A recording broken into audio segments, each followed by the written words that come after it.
Hello, everyone. We have just recovered from our last show. It took 7 days. And we're still recovering. Pete, what did you say? I just expressed some of my political opinions. I had no idea. I know. Yeet. Whoa. No, that's good. That's good. And you know what? It was very interesting. Very interesting dialogue going on amongst our fans, really. Yeah. For those of you who missed it, we should just, we'll quickly recap without belaboring. Well, God knows we're not going to belabor and we don't want to hear too much about it. Suffice it to say, it involved remarks about Sarah Palin. Yeah. Yeah. And that really set off a lot of people. And you know what? She's a divisive name, no matter what. But we welcome the Tea Partiers and the Sarah Palin folks who disagree with us. But don't leave. Stick around with us and, and fight it out a little. It makes for interesting conversation. And we welcome you. And that's all we're talking about. This is just conversation. Really? Really? Can't we all just get along? Well, that's what surprises me, is because you're such a Libra. I was surprised that you were not upset by the fact that people were upset. Every once in a while, I like to pull a fast one on you and express my... And that's why I don't express my opinions. That's why I am. I mean, normally, I'm the kind of person who just wants to make peace. I am a Libra. I can't make a damn decision, as you well know. And you hate it when people are upset. My answer to every question is, what do you think?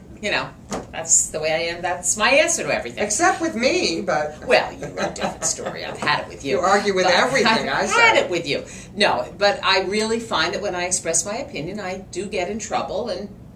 You didn't get in trouble. You didn't get in trouble at all. Yeah, no, it was exciting, actually. I was having a lot of fun. We actually got more comments on last week's show. We talked about Women's History Month, and we brought up a lot of women and, historic and contemporary. Yeah. And we started a few debates we got a little people upset about some of our Ann Coulter remarks and Sarah Palin. But again, we were very upbeat about Lucille Ball.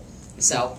Give us and Hillary Clinton. Give us some props. Right? Give us some props. What a shot. Yeah, really. So, okay, I'm going to throw a few things out. All right, I'm ready. Throw up. And out. And out, right. Well, let's start with the fabulous Wall Street Journal piece that was in yesterday's Wall Street Journal on retirement. I think it relates to us in a lot of ways, because you and I have very different views of retirement. Yeah, although we're not married, but... No. Although we might as well be. But I think it relates to us in a lot of ways. Two people who are totally different. We are now work together, but soon enough we won't be. Just FYI. Uh-oh, it's Lucy the troublemaker again. Because I do, in fact, want to not retire, but more of a semi-retirement type of situation. And you are going to work until the day you die. Probably, yes, somewhere. Mm-hmm. And that's not my thing. I love the cold weather. I love the change of seasons. Love it, love it, love it. And Janet can't wait to get to a shoreline somewhere where the temperature is nice and warm. Yeah. But I like the concept, and I think in this day and age, with the debacle that is the stock market and all of our plans having gone up in smoke for so many of us, the concept of semi-retirement is a really nice idea. Yes. The ability to work, but not work full time. My issue is more of the coming to the office every day. I like to work, but I don't like necessarily to come to an office every day. And as for clients, for those of you who are watching, fat, I say to you. Clients are very, very, very difficult. Well, so we definitely, and I would love to hear people's response on, what are they thinking, and if they're married, what are they thinking. And wouldn't you like to be in Tuscany, or haven't you always dreamed of I'll go and visit. Teaching in the Peace Corps, or... Yeah, sure. Haven't you? Yeah, someday. See, I've wanted to do all of that. Well, I want to read something, because today's paper, USA Today, it talks about regrets. This is a woman who, I think, wrote a book, Nancy Schlossberg from the University of Maryland. And the headline is, in USA Today's regrets, boomers have a few. A little less ice cream, a lot more saving. That's really the bottom line for our regrets. I was thinking a little more ice cream, actually, so I don't quite get that, but okay. They're saying they're not quite as fit. They wish they had done a little more, exercise. Yeah. And, and they're saying this is the boomer project, some kind of boomer project. Stock market can go up as well as down. I wish we had realized that along the way. Your home equity line should not be used as a personal ATM. Youth doesn't last forever, but old age can be delayed by moving more, eating less, thus the little less ice cream. And our parents weren't blowing smoke when they said, live within your means and save for a rainy day, which I think is it. She's professor emeritus at the University of Maryland. I thought it was very interesting. Sort of common sense. Yeah. Common sense. Well, Okay, talk about common sense. Yes. Charlie Sheen. And lack thereof. I'm really... I can't I will even never watch imagine. CBS again. I will never watch CBS again if they strike a deal with Charlie Sheen. I'm on the record for all to know. Is money so important? We know it's some important. People, we some know $100 million. It's not a couple of bucks. This is such an embarrassment to Les Moonves that he would consider.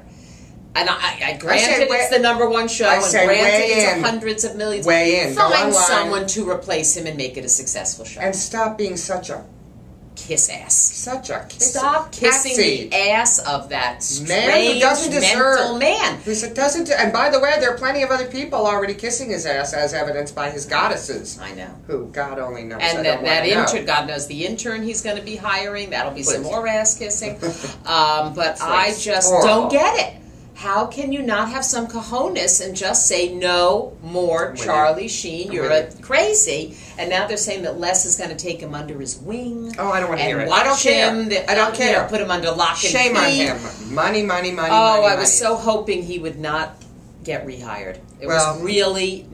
I just can't tell you how hopeful I am about this. People have to rebel. People have to weigh in. I don't think enough people will. Every concert he's doing is sold out. How are people rebelling? Because people love a train wreck. Right. They like to watch somebody crumbling in front of them. You tell me what the ratings will be like for the first show he's back on. Well, you won't even be able to see them. They'll be so skyrocketed I won't be into watching, the that's for sure. stratosphere. The bullying video. Guys, well, this is getting sad, bro. Look, guys, just keep recording. Keep recording. Look at that. Who's that in the background?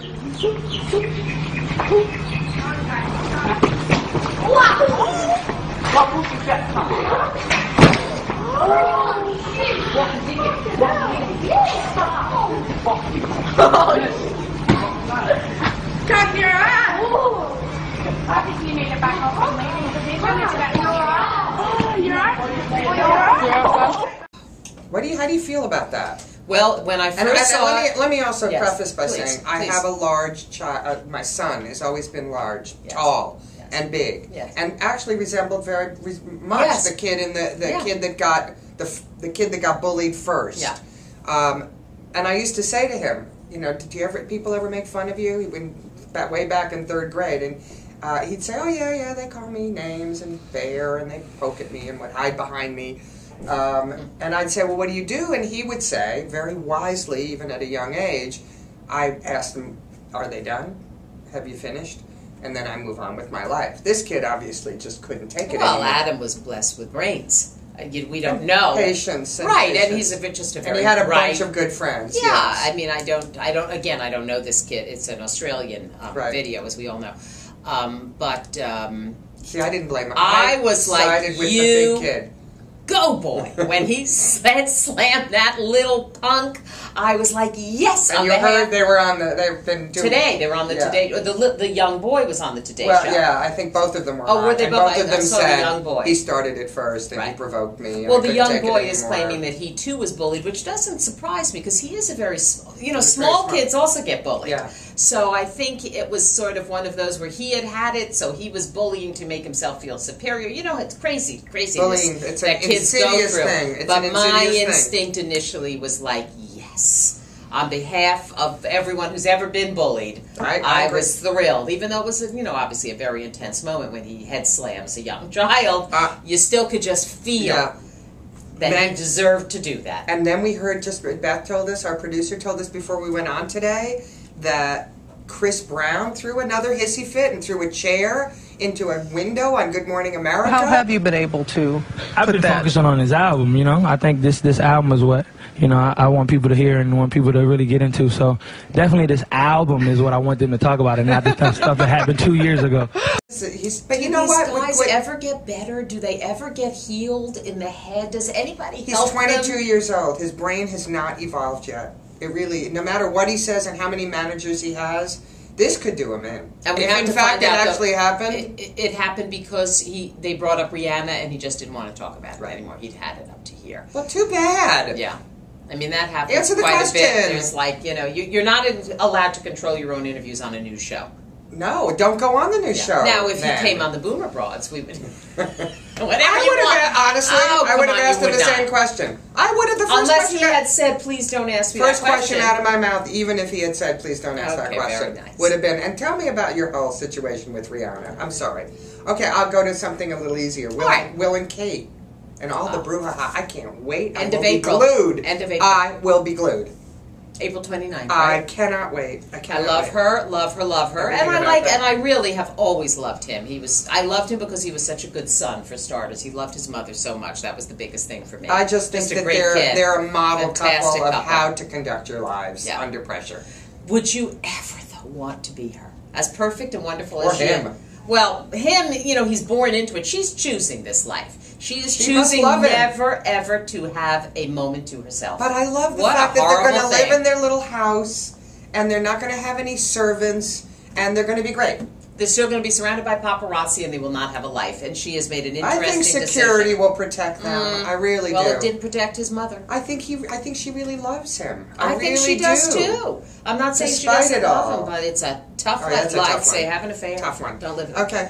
Don't A shout care. out to our boy. Our shout Princeton out. University. Dan Mavridis. Mavridis. May we just say, it's the Daniel only thing we Mavridis. cared about. My wonderful friend and former college roommate, Dorothy Gallagher, And her actress, husband. and her husband, an equally fabulous young man, John Mavridis, have a fantastically gorgeous and perfect child named Dan, who led Princeton into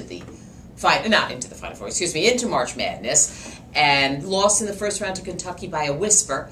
But was game. just a fantastic His last and game? wonderful. His last game, game right? as a senior. We salute you, Dan, and to Dottie and John, who did such a great job with him. With a wonderful, wonderful kid.